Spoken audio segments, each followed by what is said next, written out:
Hello and welcome to Precon Decon, the video series where I deconstruct the pre-constructed decks of Magic the Gathering's history. In this video we're going to start looking at Oath of the Gatewatch, which is the second set in the Battle of Zendikar block.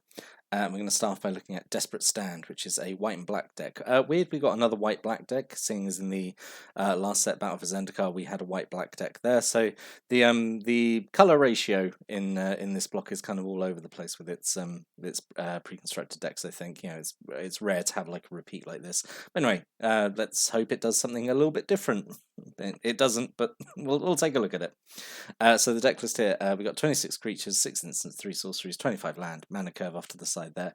Let's dive into it. So the theme of the deck, it's allies again, but it's allies using the new ability that was introduced in Oath of the Gatewatch, which is this cohort ability. So in the previous one, we had the red-white ally deck, which had the rally ability, which was kind of reminiscent of the old like Zendikar allies, like all your allies are essentially have this ETB effect where like they help out all your other allies. Cohort is a bit different because it's more like rather than playing the allies and getting like kind of that ability triggering only when you play them. Cohort cares more about you having them on the board and then using them as a kind of like a continuous resource. Which is fine, but I personally, right, disclaimer, I don't have any actual experience playing with like cohort cards, so I have no idea how it would have worked out in in actuality, in an actual physical game.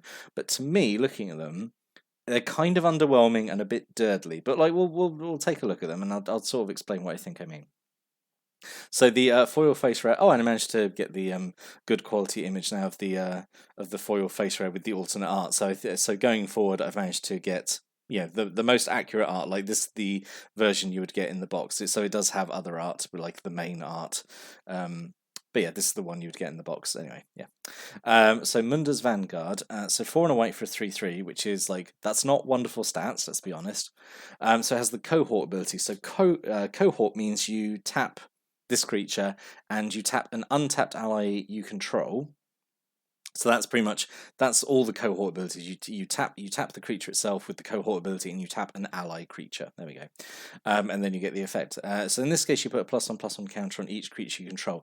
That's a pretty good effect, and I think that's probably the best out of honestly all the cohort abilities. Because giving your whole board a +1/+1 counter, that's not nothing, especially as it doesn't require spending any mana. You're like just tapping like 2 creatures down.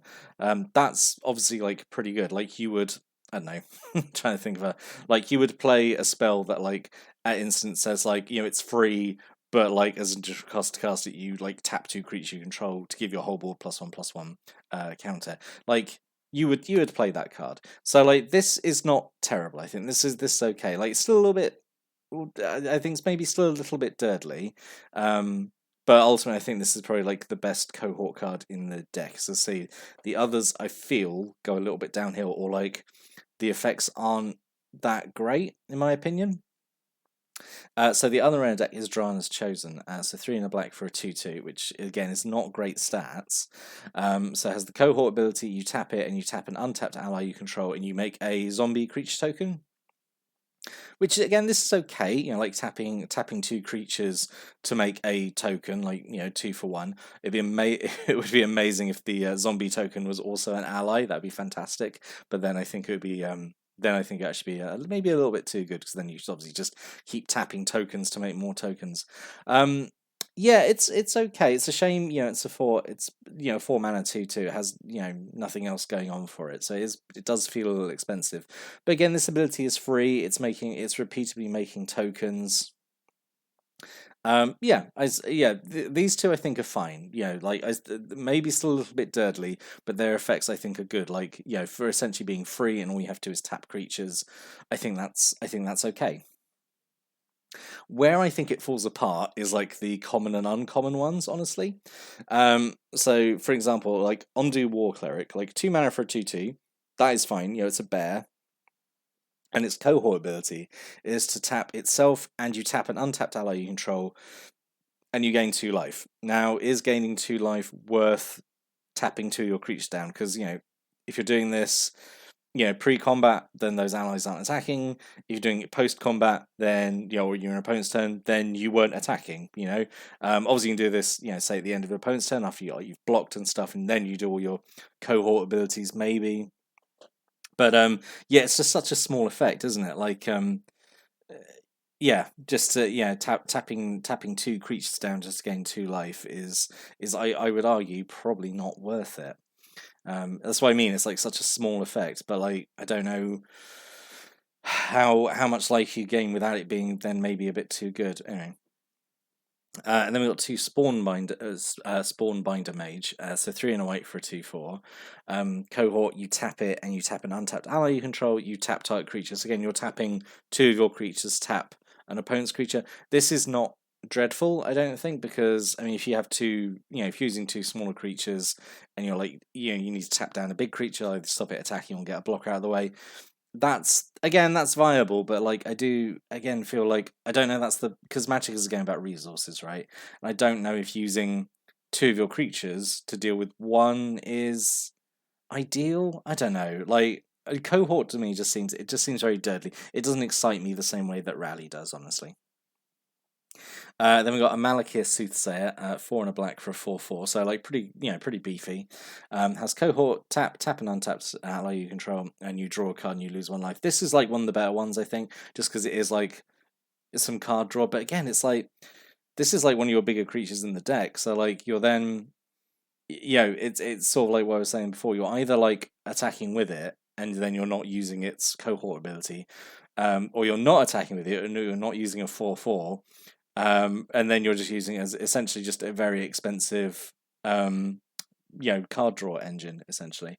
At least then I suppose it's like it's multi-purpose, I suppose, trying to look at it a positive way. It can do both. But yeah, it's a weird ability. It's definitely not as good as Rally, I think. It doesn't excite me in the same way. It just seems a lot more dirtly and unexciting. And then the last one, Zulaport Chain Mage, 3 and a black for a 4/2. Cohort, tap an untapped ally you control, target opponent loses 2 life. At least this one is like, sort of doing something to your opponent. At least it's like kind of getting some life out of them. And also like if you can't get through like this with a 4/2, at least you can do this and like make the opponent lose 2 life. And again, the important thing is like it doesn't cost mana, like it's not stopping you casting other creatures, other spells or whatever. So yeah, I guess. I'm very conflicted how to feel about cohort. Honestly, I'm leaning more towards negative because I just think it looks very kind of dirtly, and it's the effects are kind of not that impressive. Like I don't know, I'd see this ability where it's like tap 2 of your creatures down just to make someone lose 2 life. Like is that the best use of using those creatures? I don't know. I would really like to hear people's thoughts on cohort in the comments below, like because I don't think it has it's a very popular mechanic. I don't think it like tested too well or was that popular. So be interesting to hear. But then, as I say, like we had a white-black deck in the previous set, so now sort of like the rest of the creatures sort of are a repeat of what we've seen before. Not Cliffhaven Vampires, that's a new card, but like we'll see the others. So Cliffhaven is 2 a white and a black. For a 2/4 flyer, whenever you gain life, each opponent loses 1 life. So this is fine. Like this is kind of continue on the kind of white-black life gain theme that was in the previous set. And then we have Drana's Emissary, who was in like the previous Call of Blood deck, which was the life gain one. So 1 white and black for a 2/2 flyer. At the beginning of your upkeep, each opponent loses 1 life, and you gain 1 life. So having both these at the same time would be pretty nice. You'd be gaining 1 life, and your opponent would be losing 2 every upkeep. That'd be pretty good. And then 2 Serene Stewards, so this was in the Call for Blood deck as well. 1 and white for a 2/2. Whenever you gain life, you can pay 1 white. If you do, put +1/+1 counter on target creature. Yep, this is pretty solid. Basically potentially turns any creature into like Ajani's Pridemate. You can just keep putting +1/+1 counters on them. That's pretty good. And then we have 2 Court Entanglers, 4 and a white. So this was in the ally deck, the Rally and Cry one. 4 and a white for a 3/4. Whenever Core Entanglers or another ally enter the battlefield under control, tap target creature and opponent controls. Yep, again, this is fine. Gets you've got enough allies in the deck that you tap down enemy creatures. Again, get blockers out of the way, stop big creatures attacking. Yeah, it's fine. And then 2 Calastria healers, so 1 in the black for a 1/2 rally. When it or another ally enter the battlefield under your control, each opponent loses 1 life, you gain 1 life. So again, this ties into sort of like the life gain theme of black and white in the block. But yeah, again, this is solid. Like pretty much every creature in the deck's an ally, so yeah, that's going to be triggering all the time. 2 Vampire Envoy, 2 in a black for a 1/4 flyer, so really nice, big, beefy blocking flyer. Whenever it becomes tapped, you gain 1 life. Yeah, sure. And yeah, and the this actually does go well with the cohort abilities, and like I do feel there needs to be more creatures like this. Like when it becomes tapped, you get some ability. So it doesn't have cohort itself, but obviously synergizes well with being tapped to pay for cohort abilities, and it just needed more stuff like this, I think. Or there just need to be more cards like designed like this, like when it becomes tapped, you I don't know gain 1 life is like such the moment, or like an opponent loses 1 life, or I don't know, a creature gets +1/+1 to end turn. I don't know, stuff like that. Like small effects, A single Cliffside Lookout, 1 white for a 1/1. You can pay 4 and a white to give your creatures +1/+1 to end turn. Yep, that's fine. Like a board wide buff, it's nice to have as a mana sink on a 1/1. Sure. 2 core Scythe Master, 2 and a white for a 3/1, has first strike as long as it's attacking. Yep, this is perfectly fine. 2 core Castigator, 1 and a white for a 3/1, can't be blocked by Eldrazi Scions. Most of the time, just a 3/1, but at least if you were playing these decks in a vacuum against each other, at least then you have to worry about being chump blocked by tokens, I suppose. But yeah, it's mostly just a 3/1 for 2. And then 2 Expedition Envoys, 1 white mana just for a 2/1. So I think pretty much every creature in the deck is an ally, which is good because you need allies for your cohort abilities and rally abilities. But yeah.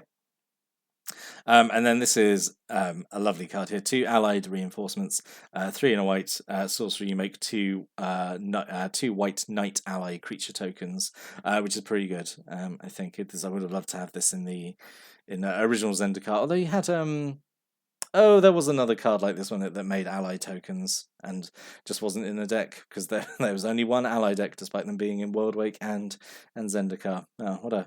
Oh, just makes me remember what a missed opportunity original Zendikar was for cool decks. But yeah, allied reinforcements pretty solid. Even if they weren't allies, making 2/2 tokens is pretty solid.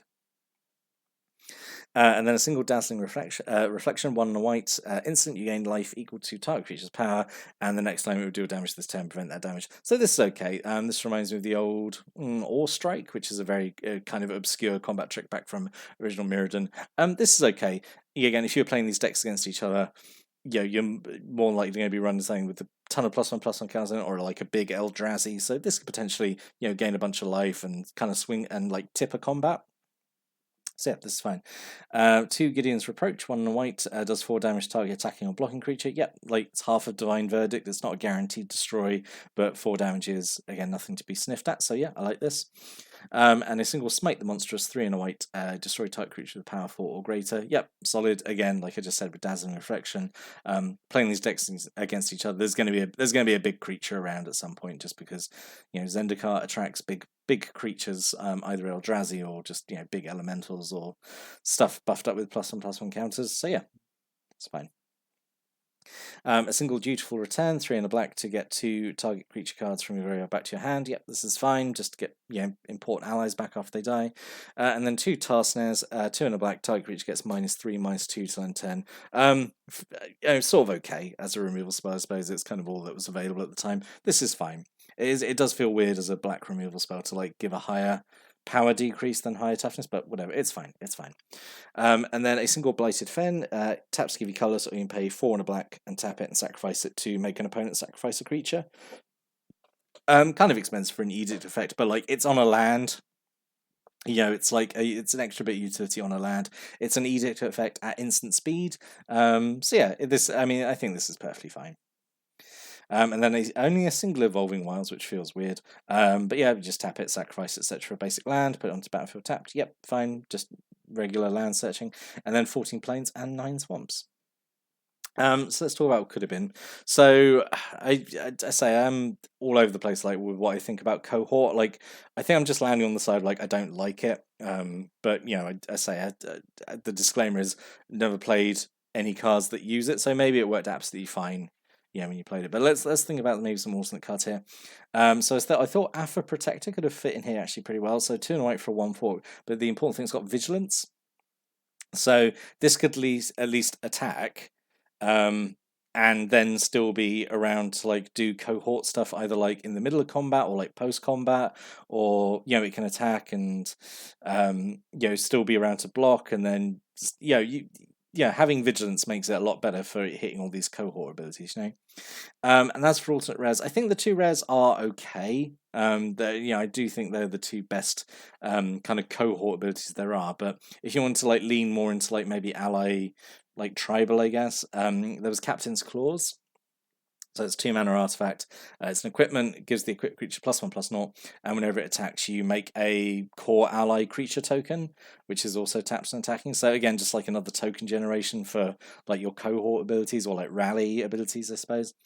And then a single, but like Stoneforge Masterwork. I thought this would be okay as well. Another equipment. Equipped creature gets +1/+1 for each other creature you control that shares a creature type with it. So whole deck is ally creatures.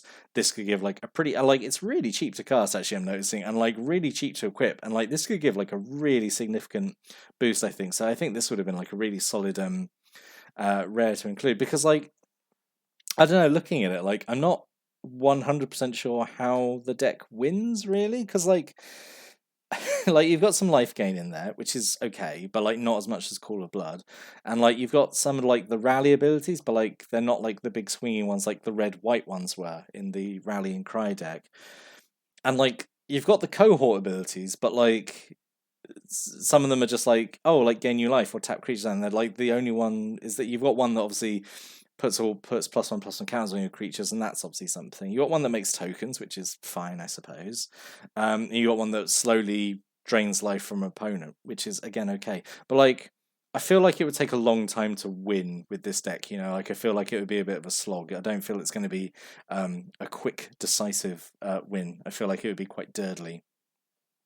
So yeah, in summary, I'm not keen on this one, honestly. I say just because, like, to me, I say with I have to say the disclaimer again. Don't have any experience playing with cards which have cohort, but again, to me, it just seems like an underwhelming mechanic. Like it's hard to be excited by it personally. Like there are some cards in here which are pretty good. Like I think the actual like normal like rally allies I think are fine. And again, you've got like that bit of like life gain mechanic in here, or like that kind of gimmick, and like the synergies there. But it's just then a worse version of a deck we already had, the Call of Blood. So yeah, not too excited about this one. Like bit of a disappointing start, I think, looking at Oath of the Gatewatch. But yeah, I'd like to hear what people's opinions on this one are, especially like what they think of the cohort ability. If you have experience like playing these cards, like was cohort actually better than it's like looks here? I'd really like to hear that and have my horizons expanded. But yeah, if you got any thoughts, comments, stories, opinions, stick a comment downstairs. I'll give it a read. Always like doing that. But I'll be back next time. Go look at another Oath of the Gatewatch intro pack. But until then, thanks for watching and listening, and have a great day.